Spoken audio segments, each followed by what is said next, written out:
Welcome back, ladies and gentlemen, to the In the 11 podcast. I am your host, Brendan Griffiths, and this is the show where we bring on those from the footballing world to show you what it takes to truly be in the 11 at the highest possible level. This week features a highly successful and decorated coach in Coach Owen Finberg, the head of the South Kent boys soccer program in Connecticut. And it's a great episode, especially for those of you who are listening and want to learn more about what it takes to play and compete at a high level in the youth, high school, kind of prep school world, but as well for the college ranks as well, and what kind of college recruiting is like, and just all that good stuff. Gives you a lot of good behind the scenes info. So can't wait to share this episode with you. And without further ado, here is our conversation.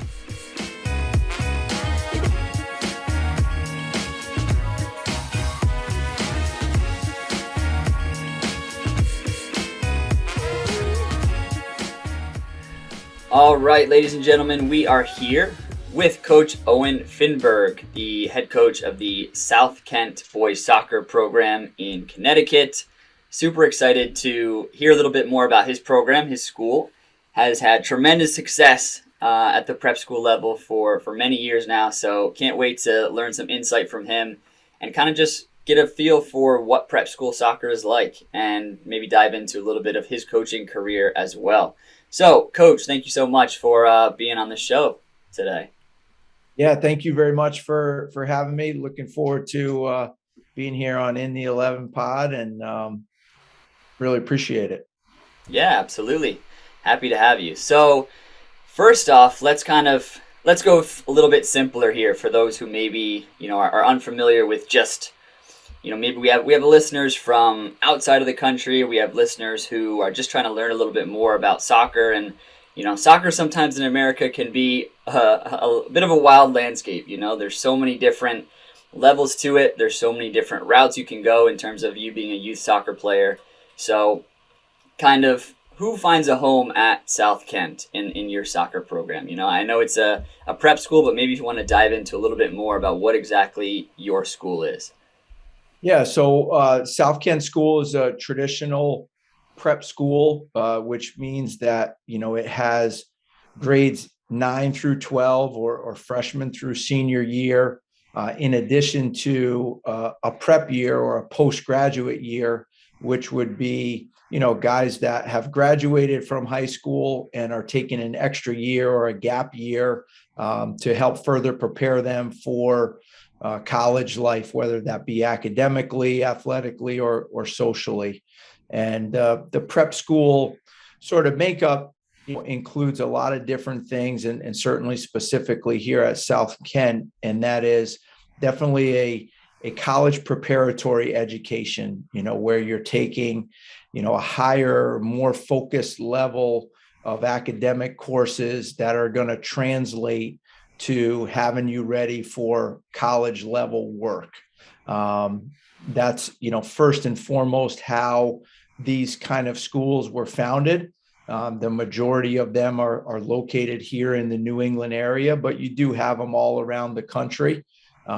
Certainly there's more of I think an awareness of what prep schools are and the benefits they can provide in this Northeast part of the country. But again, they are sort of all around, just in fewer numbers. And certainly, I think more and more people are understanding what prep schools are and the benefits of them. But they all started, as trying to provide a higher level of education.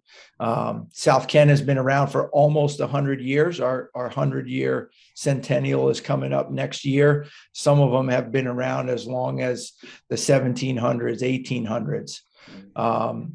You're also getting certainly at South Kent, a very high level of athletic preparation, and understanding of all the things that go into being a collegiate student athlete. And you're also getting a lot of social and character development by most of our students living away from home. We're a boarding school.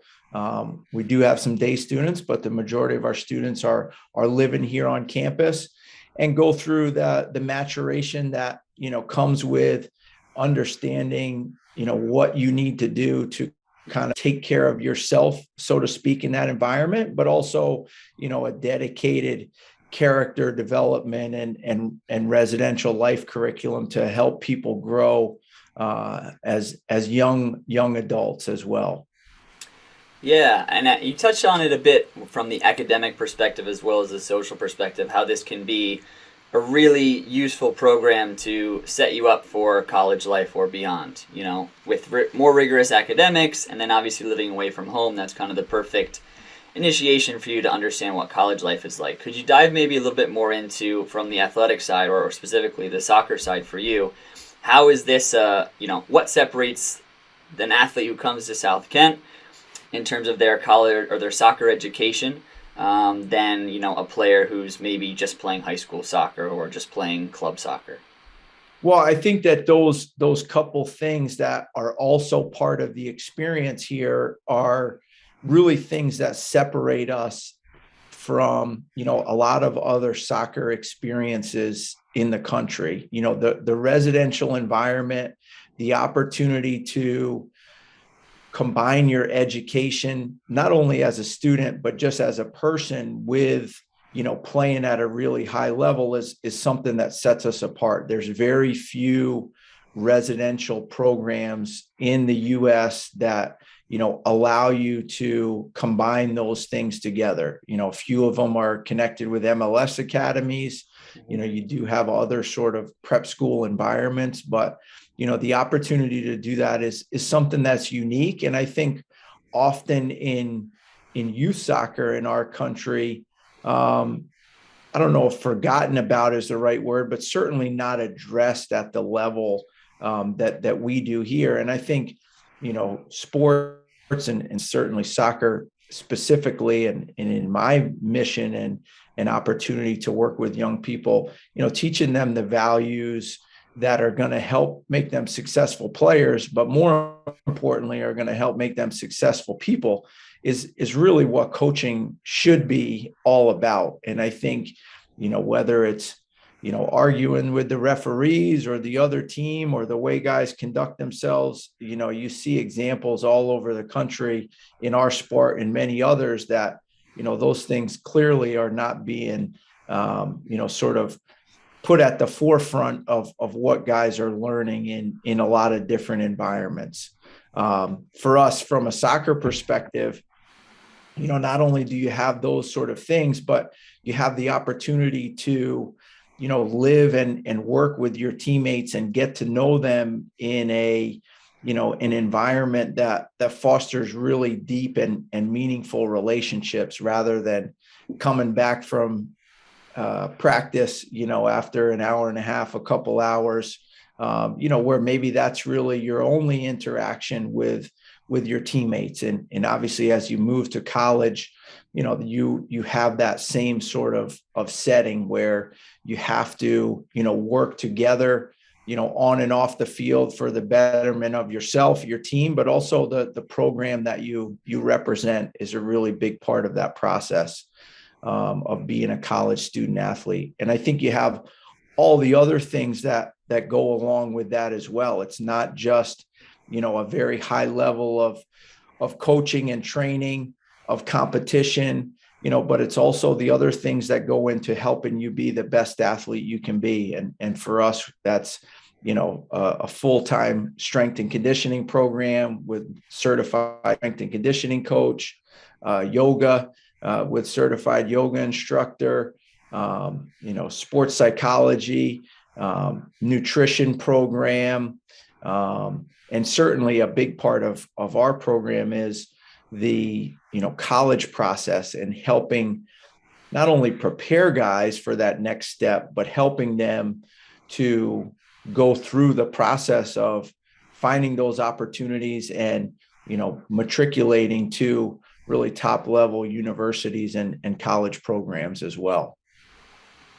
And obviously, South Kent has been a special place for you personally, in your career, because you've spent, quite a bit of your coaching career at this school. So if you could kind of take us back a little bit into maybe talking about your playing career a little bit. What kind of led you into the route of coaching, and maybe how you found your way to this specific program?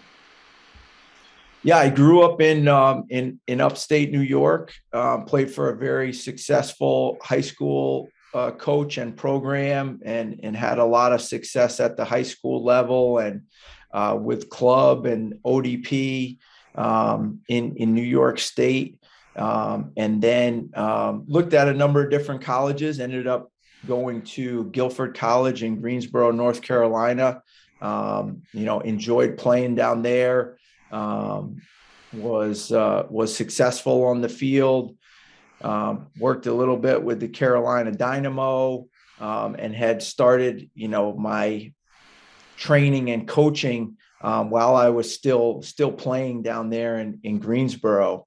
And from there and studying at school, really realized that was what I was called to do, and that was where I was going to find joy and passion, and really affect a lot of others. And so I had some different opportunities as I finished up playing, but I decided to go into coaching and to take a job at a prep school in Maryland to start out, and had the opportunity to start my own program. The program was there, but really take charge of it as my first job, coaching at the varsity level, and really enjoyed that right from the start. Had a great deal of success of building something that was from not much to quite successful. One of the highlights of being there was playing versus Freddie Adu, I believe, when he was 12 years old in the Maryland Independent School playoffs. He certainly put in some good work and guided his team pretty easily past us. But we were able to have a great deal of success, and from there came to South Kent, and have spent the last 18 years building this program, and certainly having a lot of success as well. Yeah, and so I'm curious, because you said you've been here for 18 years, and so what are some of the factors that, I guess it's a two-part question. In one, what are some of the factors that has kept you at this program and really, day in and day out, excited to get up and continue to build something at this school? Because also, as you come through the coaching ranks and you start to do some of your coaching education, there's so many routes that you can take when it comes to being a soccer coach, especially in this country. There's high school, college, there's prep, there's club coaching. If you want to try and pursue a professional route as well, there's just so many different routes that you can go. So what has kind of allowed you to find this specific niche for yourself of prep school coaching, and then also, this specific program? Well, I think, coming to South Kent, I had a little bit of idea about prep school, but certainly going to public school in New York State, before I took the job in Maryland, I really had no idea what a prep school was or what it was all about. But it does, as I touched on before, really have an all-encompassing nature to the experience. And that's both for certainly the students, but, the faculty as well. I, like most faculty here at South Kent, live right on campus. And, the thing that's kept me here for 18 years is really the community that is here at South Kent. It is a remarkably unique environment, and more so and different from other prep schools, I would say, because of its small size, because it's an all boys school, and most importantly, because of the people that work here, and because of the mission of the school.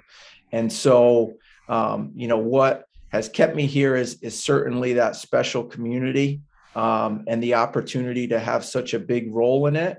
And, what gets me up and gets me excited about every day is the opportunity to help, young people change their lives through the game of football. And, I certainly continue to have a competitive spirit, but mostly a passionate nature for, helping guys develop and ingrain the values that are going to help them be successful players. But as I said, most importantly, translate that into, the things that makes them successful as students, and ultimately make them successful as people, whether that be in their communities, in their relationships, in their careers. And, to be able to develop relationships with so many different guys from so many different cultures through the years is really special. And, that's something that you just can't necessarily do in the way that I do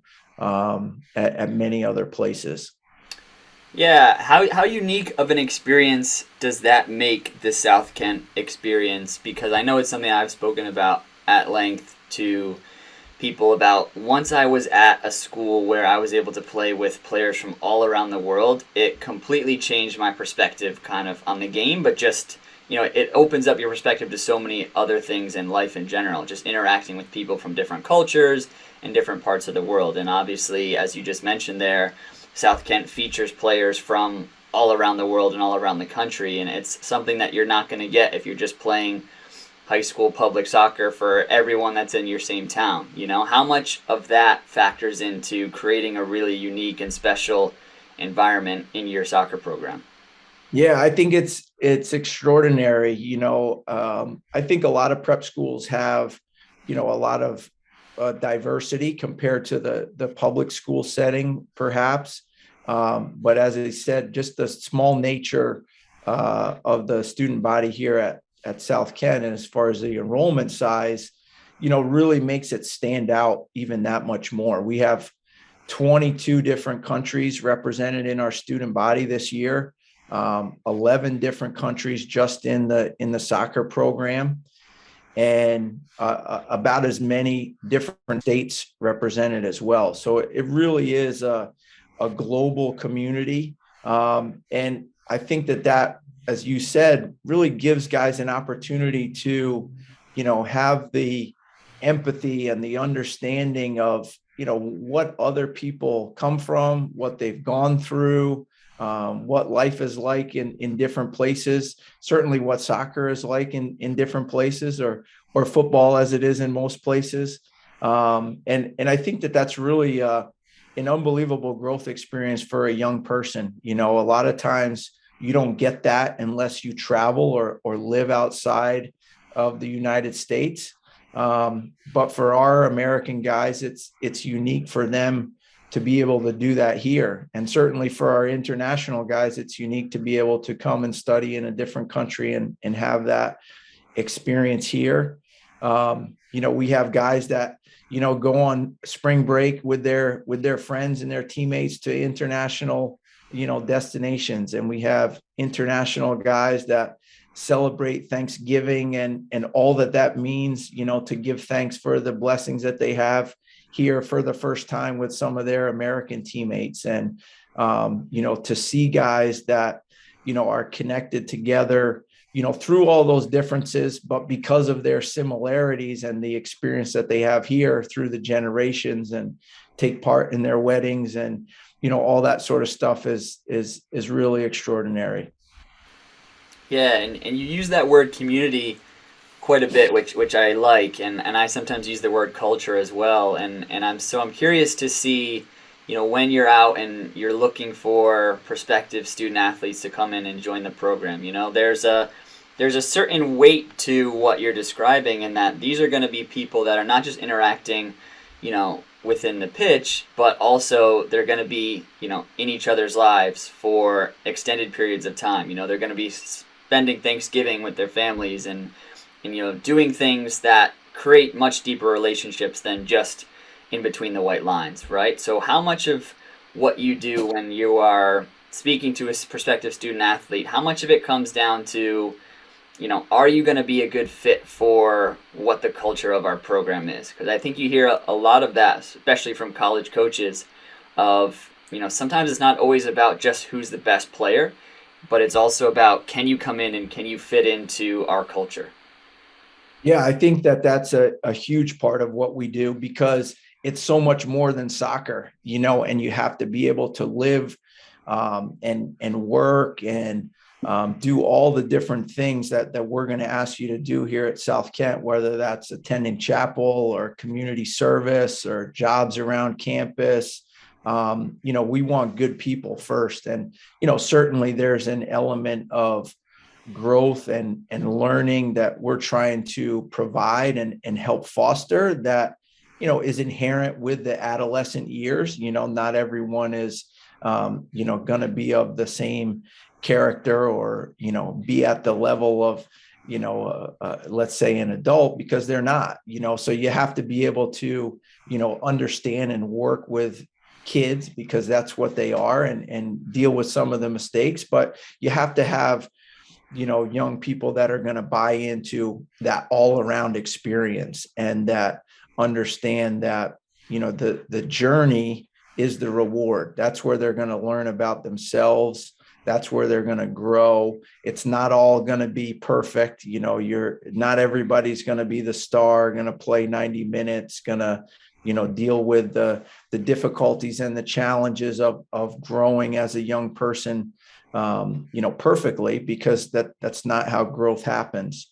But we do want to make sure that guys have a full picture of what the experience of what is like, what we're going to ask them to do and what we're going to ask them to work through, and that being a good member of the community through those ups and downs of the program, through those ups and downs, that's what's really important and is going to determine their long-term success. Because as they move on from here, those are the kind of players that, as you said, college coaches want to recruit. Those are the kind of, people that, employers want to hire. Those are the kind of people that, make their families and their communities, better, because, they're able to have a broader outlook and a vision of not just what's right in front of them, but how they want to continue to develop and achieve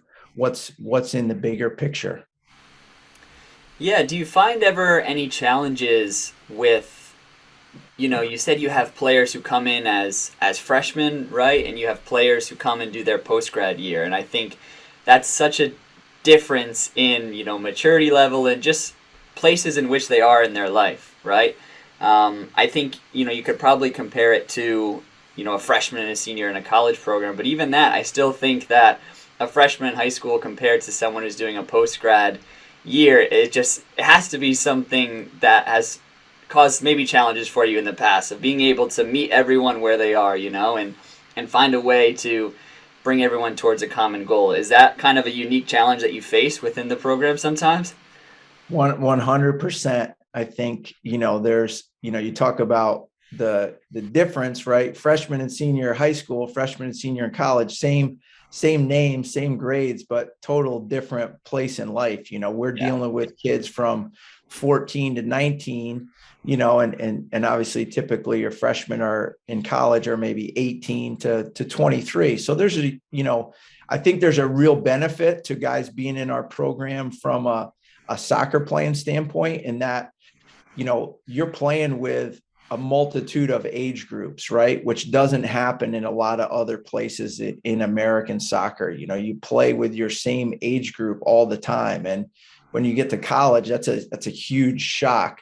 But I think, to answer your question about the challenges, I think that's the unique, or one of the unique challenges of our environment is bringing a different group of guys together each year. And I think we maybe have, more differences than other places because of that age range, because of, different playing styles from the variety of country, because of the different languages that guys speak and at varying levels of English. Obviously, all the other cultural differences that come along with that. And that's the challenge to be able to put together a team, on a yearly basis that can compete at, what is a really high level in prep school soccer. And so, I think we typically are graduating, 10 to 12 guys per year. And so there's quite a big turnover that we've had year after year in our program. Now we do have a nucleus of players returning as well. But the challenges, I think, quite frankly, are harder with the older guys than they are maybe with the younger guys. There's certainly challenges with both groups, but with the younger guys, all those things that we try and teach our players, our core values of development, excellence, and class, and the specifics of what it means to do those things or to live into those core values in your academic, in your community, in your soccer setting. They take time. They take a lot of time to develop habits of consistency that you can build into a younger person, quite frankly, a little bit easier than you can into an older person. Now you can still do it across that age range of the high school or the prep school spectrum that we're working with, but the longer that you're working at that in our environment, the more that they become second nature to you. And so, again, the challenges are different, but they're a little bit harder with guys that maybe come in with, bad habits, quite frankly, even if we find good character kids, or, kids are a good fit and we feel can grow in our community and in our culture. They certainly don't necessarily have the same sort of specificity into what we're going to ask guys to do on a daily basis. And so that is a challenge, but it's one that, is fun, and it is, it does provide a personal challenge for me and for our coaching staff, and quite frankly, our community of educators to try and work at. And that's the task, and that's the mission of a coach or a teacher that's really, living into their profession. Yeah. When I'm always fascinated by, and we've kind of been talking about this, throughout so far, kind of building a team, right? Or building a group, building a community, as you've put it so far. And so I try to, whenever I have coaches on here, whether it's college, professional, youth, talk about some of those things of how you actually build a team. So I think, recruiting has always been something that's been fascinating to me. And we've kind of touched upon who's a good fit from a character perspective. When you speak to a prospective student athlete, who might stand out to you as somebody that can come in and can fit the culture and continue to represent the program in a positive way. But if we look maybe now more at the football side of things, I'm always curious, like for you, when you go out and you're searching for players who are going to be a good fit for you, do you kind of look at, is it more of, I'm going to go and find the players who I think can do the things that I want to do on the field? Can they match my style of play? Or is it like, I'm going to go and find the guys who are good, those good character fits, they can play at a high level, and then I'll kind of adapt, with who I have in the room, so to speak? Yeah, I think, you because you have an academic component, because you have a financial component, there's a lot of different things outside of the football that you have to consider as well as the character and the fit in the community and in the culture of our program. From a footballing standpoint, though, definitely that is the thing that, stands out first, because that's how we're trying to identify players and try and make sure that they do have the level, to fit in our program. And I think, really it's the four different pieces of a player that I think are most important for us is technical, tactical, emotional, and physical. And technically, at our level, and as coming in, whether it's anywhere through that prep school age range, what is the technical foundation of the player, and do they have the ability to kind of fit in and play our style, with the ball on the ground, and connecting passes together from the back to the front, and what is that technical level that they possess. Certainly looking for an awareness and an understanding of the game tactically, and obviously that differs depending on the position that guys play on the field, but want to have guys that you can see thinking the game, or hopefully thinking far enough in advance to just kind of make it second nature, and understand what the team is trying to accomplish on both sides of the ball. I think emotionally, really looking and can see a little bit of the character of players as they play, and how they deal with their teammates, how they deal with the referee, how they deal with disappointment, but also just how competitive they are, and do they kind of, come out to give everything, do they have that passion, to play, and the pride in themselves to put in a performance, and then, I think physically, what's their athleticism like? Do they have the ability to, kind of compete with the demands of the game that we play, at this level? And obviously, that one, you kind of have to project a little bit with the younger guys. They might not be able to, compete at the physical level that our top guys would need to right away. But if they have those other pieces, you can kind of have a good picture of them, and then hopefully they, go forward and continue to grow and develop that physical side from there. Yeah. And you mentioned there in the beginning that I'm sure it poses some challenges with recruiting, that it's not just like being the coach of Stanford or University of North Carolina, where you can go out, you can scout players, and then you can sort of start a conversation that, maybe it won't lead to them or committing, but that conversation can happen.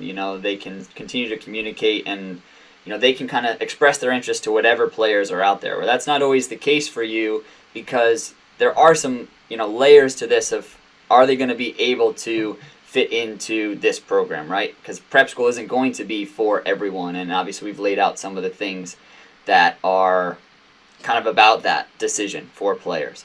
So what is that process kind of like for you? Do you more so go out and try and scout players? I would imagine probably the traditional route of like going to a showcase or something and just emailing players might not work. Is it more based on your connections that you have with other coaches? Is it more reaching out to players that have already expressed interest in you? How does that player, if I'm a prospective student athlete, what's kind of my route of trying to get my abilities showcased in front of you? Yeah, and really it's both of those ways. I think for the prospective student athlete looking at South Kent, or looking at any college program or anything else, I hear many people put it, the quiet mouth doesn't get fed. You have to be able to advocate for yourself, to reach out, to, let people know that you're interested. For us, there's a recruit, questionnaire right on our website. Obviously, college coaches get hundreds of emails all the time. Like, definitely we are, taking those that are expressing an interest in us, and doing our due diligence and trying to go through all those steps to get to know them, but we're also out at, academy and club games and tournaments and those kind of things, and trying to, again, as I said, just on the last question, identify based on, the playing characteristics that we're looking for, and then reaching out to, those kids and those families to see if they have interest. Certainly do have, a lot of connections that I've established in 2+ decades of coaching at this level, and, relying on, different connections to, put prospective players forward as well, and say, hey, this, would be a good fit for your program, and that sort of thing. So, it really does take on a couple different, routes as far as trying to identify and then get to know, prospective players. And some of it is us reaching out and making the connections and the initial contact. And then others is from the kids or the families, or, from different connections that we've established and built a relationship with through the years. Yeah. And can you help to contextualize this for players who are listening? Because I speak to a lot of players as well, and I often sometimes hear kind of the phrase of like, well, I don't have connections, or I don't have the ability to get myself connected to the right people. And you often hear the phrase of like, oh well, it's all so political, right? And I think you know especially now, if we just take your program for example as well, you now have fostered connections with collegiate programs as well. And collegiate programs will be calling you for your opinion on players that you have or players that you've seen, and that's a connection as well that players that are in your program can utilize to try and find their next step in their soccer journey, right? So can you help to contextualize, like, what does it really mean to build those connections and be able to utilize those in a way to help yourself continue to grow as a student athlete and a soccer player? Because I think maybe it's a bit of naive mindset, just say, oh, well, it's also political and I don't know the right people. But it's like you said, if you advocate for yourself and you work hard to put yourself in front of the right people, those sorts of connections will start to form, and then you can hopefully use those to continue to build a career for yourself. Yeah, I think as you kind of give advice to young people, right? A connection is a two-way street, right? And so is a relationship. So you have to not say that you don't have a connection. You're not going to get a connection unless you try and establish one. And so that's a process of that advocacy, self-advocacy, that reach out, and you can do it a lot of different ways, and it can be a frustrating process essentially. I think also it's something that particularly for teenagers might not be the most comfortable, where they feel able to reach out to adults or to put themselves forward, for a variety of different reasons. But that really is part of creating opportunities for yourself, and it will be throughout your life. So you have to be able to advocate for yourself. You have to be able to put yourself out there, whether it's an email, a phone call. You will have some frustration if that's something that you're trying to do with college coaches, just simply because of the amount of prospective players that are doing that. And so you have to be persistent at it as well. You can't send one email and didn't hear anything back and then give up at that point. You have to, if you want something, continue to work for it. And there's different levels to it, and I know that for the college process, certainly, going to clinics or going to ID camps or those kind of things, they add a different level where now it's not a digital message or a phone call, but now you get a face-to-face chance. And that really, if you have the opportunity, is the most important, to put a face to a name, to shake a hand, to have a different level of discussion is something that helps really start to establish that connection on a deeper level. And then it's up for you to continue it. That's something that we teach our guys here, whether it's with me and building our relationship as coach, player coach, with our guys' teachers here on campus, and trying to maximize their education. And it's certainly something that we, do a remarkable job to help guys understand how important that is, and then use basically, the connections that we've established from building this program here over the last almost 20 years to help guys move on and play at the next level. And so, we've placed every single guy in our program for the last 13 years with a college playing opportunity. And this year will be the 14th.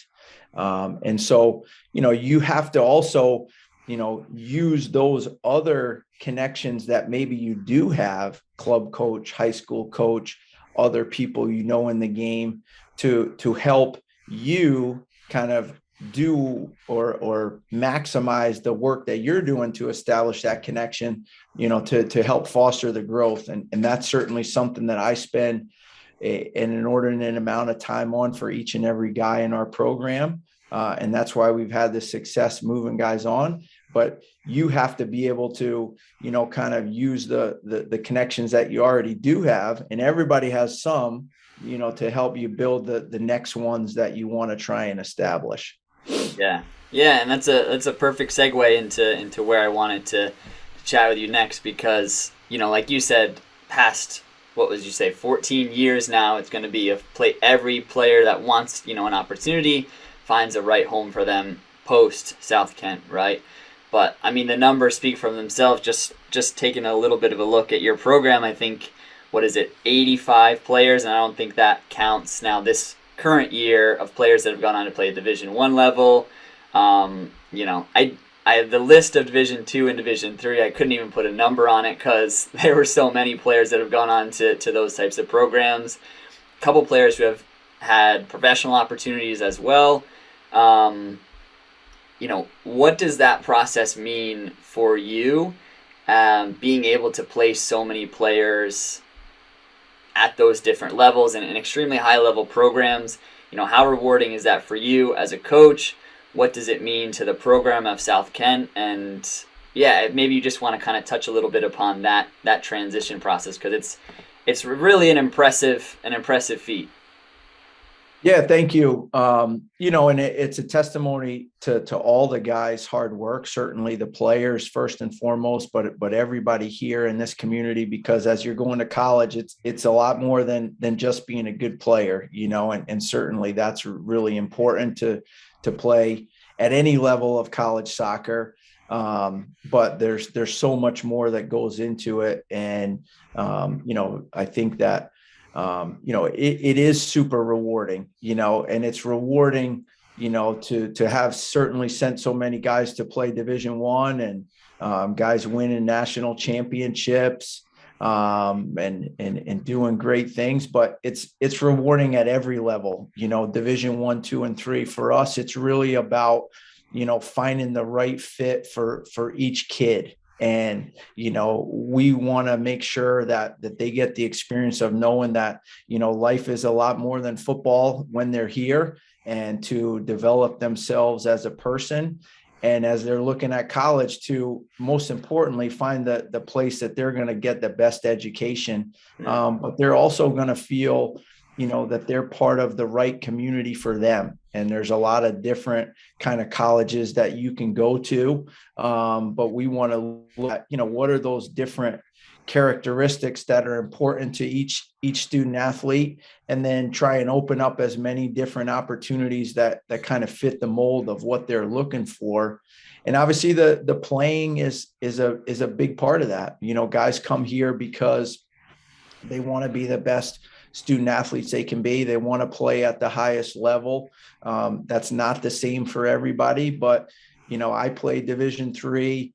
There's really great programs at all levels, and it's about having that right overall experience. And so that's how we kind of, try and go through that process so that, guys are getting a good degree, are having a great experience on and off the field. And then they're able to, kind of use that decision-making process as they have other, big decisions that they face in their life. And obviously coming here to South Kent is one of those, but typically for guys that college decision is the biggest one that you have in your life at that point. And, it's remarkable to think about the guys that we've had and the places that they've gone, the coaches and the programs that they've played for. It really is a tradition of excellence, and one that, all the alumni and all the places that they've gone, and most importantly, the way that they've conducted themselves and played when they get there, allows our next generation of players to be, recruited at an unprecedented level because of the exposure and the level of our program. And hopefully it just continues to grow and grow. Yeah, as I'm sure that you can attest to as well, I think soccer is kind of a unique sport in that when it comes to the divisions at the collegiate level, certainly there's, Division One has a certain aura around it, right? But I think throughout all the divisions, you can find programs that are just, I guess there's a lot more parity between the divisions than there is, in other sports. I think you'd be pretty hard pressed to find a Division Three college basketball team that could go and beat a Division One college basketball team, I guess is the best way to put it. But in soccer, that's a feasible possibility. And for you in your program, these connections that you're fostering with college coaches, a lot of it comes down to your word and their trust in you as well. So you're definitely, you want to do what's best for your player, but you also want to maintain that relationship with a coach. So you have to recommend players that you think are going to be able to go in and fit the culture and have success, right? Because that's how those connections continue to evolve from there. So maybe if I'm a player listening, and can you kind of walk through some of the things that stand out to you about some of the players that you have placed at those high Division One level programs or Division Two, Division Three, kind of just to give a broader perspective of what does a student athlete or what does a soccer player look like at some of those programs?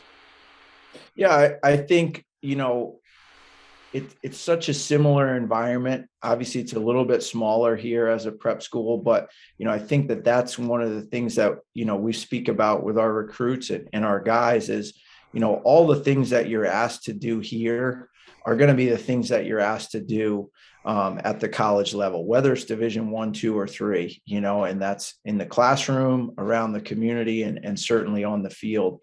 As players, we talk about our core values in all those different settings, and it's development, excellence, and class. And I think college coaches want guys that want to get better, that want to develop in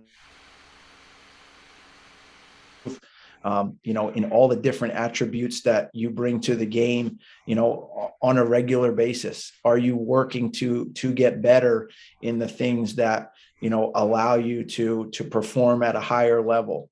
The only way you do that is to pursue excellence. It's not practice makes perfect. It's perfect practice makes perfect, or there's a lot of different ways to say it, but just going out and going through the motions, or being on the field or being in the weight room, if you're not pursuing excellence, if you're not pushing yourself to give the best that you can give, then you're not going to get better. You're not going to get more fit. You're not going to get stronger. You're not going to be a better player.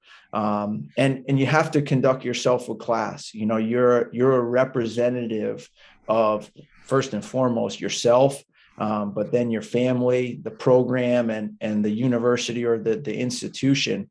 And, these are the things that college coaches want. And I think we provide a unique environment and education in, those values that set guys up for success at the collegiate level, because, you are going to be asked to, work harder and do things differently than you've ever done before. And again, it's not going to always go your way. But if you are focused on the things that you can control, if you have a value system that's allowing you to not only, attack and win the day, but understand that that's how you get to, your short and your long-term goals is one step at a time, then, you're going to be a benefit and a positive member of, whichever program and community you're going to. And I think that,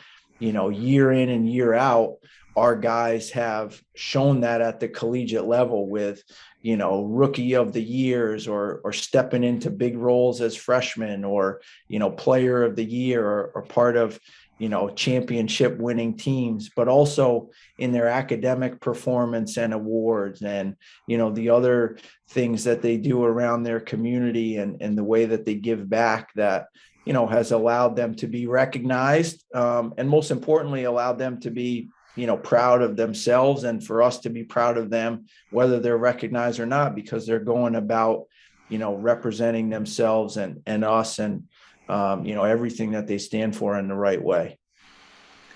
So, what kind of defines success for you in your program? I think we've kind of hit on a lot of the things that motivate you and drive you to continue to get better within your program year in and year out, but also just within the day to day. So, what are some of the things that you look for as kind of the metrics that you're trying to hit? My guess is based on our conversation, it wouldn't just be about wins and losses on the field. And I think as much fun as it is to win, I think there's a lot more to it, especially when you're working with young people. Is it how many players you can foster those opportunities for to get to the next level? Is it seeing that growth within a student athlete? Like, what are some of the things that you can look back on and look at as successful benchmarks that you've hit in your career here? Yeah, I think it definitely starts with those ones that I just covered, because that's what allows you to achieve the bigger goals, but certainly we want to give everyone that plays here the opportunity to move on and play at the next level. A little bit harder to measure, but, seeing the growth and, in people, and how they've come along, both on and off the field is incredibly rewarding, and certainly something that, you get great value in and just feel good about, even if you're not able to say, well, this kid went from here to here. And I think that, the winning is there's nothing more fun than that, and to just give those guys, through the day-to-day growth, the understanding, of what excellence is, to represent our program and our school in the right way. Like those are the ways that you achieve championship teams, to give into something that's bigger than yourself, to be about the we as opposed to the me. When you have collective success, inevitably you get recognized, individually, and our players get placed and our guys win awards. But it's about, buying into the process, and buying into, the values of the program and putting, the collective in front of yourself. And, we certainly are setting out to win. Whether that's a New England or a national championship, or certainly, every game that we go into, but, we try and, have that be a byproduct of doing things the right way and of focusing on the process and the things that we can control and putting in our best performance on a daily basis. And, that's certainly been what's been able to kind of recreate the success year after year. Is there anything that you can look back and kind of pinpoint in terms of years where you have reached those super successful benchmarks of winning championships? And I'm sure you've had, in your time there of 17 years, you've had teams that have, overachieved, underachieved, and everything in between. Is there anything that you look back on and say, those teams that, won championships, they all had this, or those teams that underachieved, they all had, this one problem? Well, I think there's two, things that sort of continually, help that process. And the first one is disappointment. When you have guys that, have failed, that have not achieved what they set out to achieve, or, hit whatever the roadblock was along the way, there's an inherent benefit to that for a competitor, is that you find a way to get past it. You find a way to get over it, to get around it, to make it work. If not the next time, then the time after that. And so, I think that, disappointment, or failure is certainly one of those things that's continued to drive us higher and higher.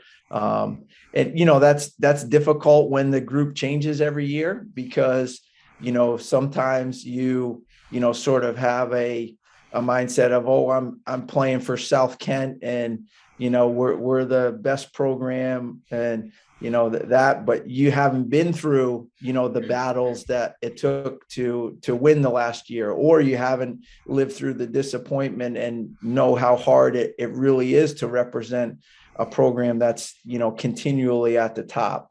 And I think the other one is leadership, and the makeup of the group of guys that you have in your locker room. And sometimes, it's certainly been, I guess, there's always a group of leaders, right? But sometimes it's been a more solitary figure, or one particular guy that you can point to that galvanizes the group. And sometimes it's been, a little bit more by committee. And we certainly do try and foster that everyone, has a value, and that everyone needs to take a leadership role. Obviously that happens at all different levels. But I think that leadership is certainly one of the keys to, producing, the kind of moments that have made our program special. And it's one of those things that is really hard to teach. And there is sort of an inherent nature in people's personalities. It's also one of those things that, probably I've seen a little bit less in recent years in guys, and have had to work harder and harder to try and foster that within individuals and within our group. But those are things that certainly, drive success, are the disappointment and the leadership.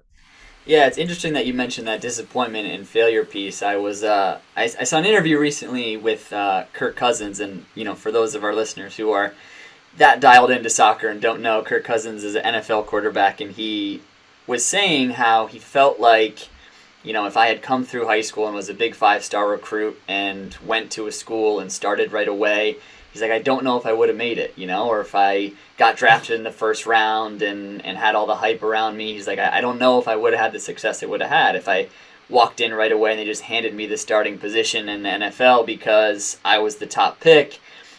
I really don't know if I would have had the same hunger and drive and desire. He was like, I think I might have kind of bought into the hype and bought into what everyone was saying about me, and maybe got a little bit complacent, and who knows what my career would look like today.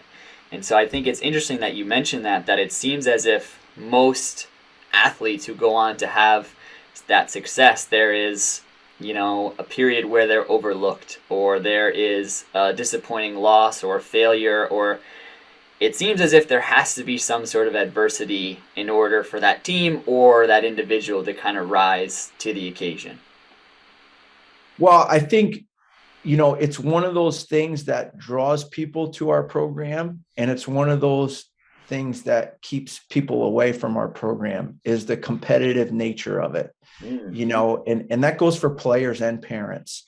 I think that, you have to work hard to, be in our first 11, and you have to show consistency, on a day in, day out basis. And, that's something that teaches you about yourself, and that helps you in the other things that you're going to do, beyond the soccer field. And, guys that want to be part of our program, they realize that that's the only way you get to be your best, is if you challenge yourself, if you play with better players.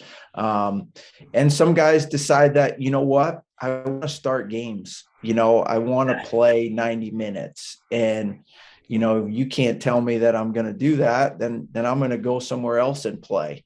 And it's funny that, in my kind of dealings with families that you have parents that say that they want their son to understand that or to challenge themselves, but then they don't want to enter into that equation and see how it works itself out. So that's a form of adversity. That's a disappointment to not be in the starting lineup, to have to come off the bench or fight for your minutes or all that. But again, those are the things that really help guys to understand what they can give and to push themselves to be their best. Yeah, because I have to imagine it's probably, the two parts of that is, one, as soon as you walk into preseason and you walk into the training environment you have, it's everybody wants a spot on the field, so those trainings are competitive and everyone's fighting for something. But also the success that you've amassed as a program over the years, it probably puts a target on your back from everyone that you go out and play. You've had so much success, and everybody's about to come in and play their biggest game against you, and they want nothing more than to beat you. So it's kind of like every day, whether training or game, you're going to be tested.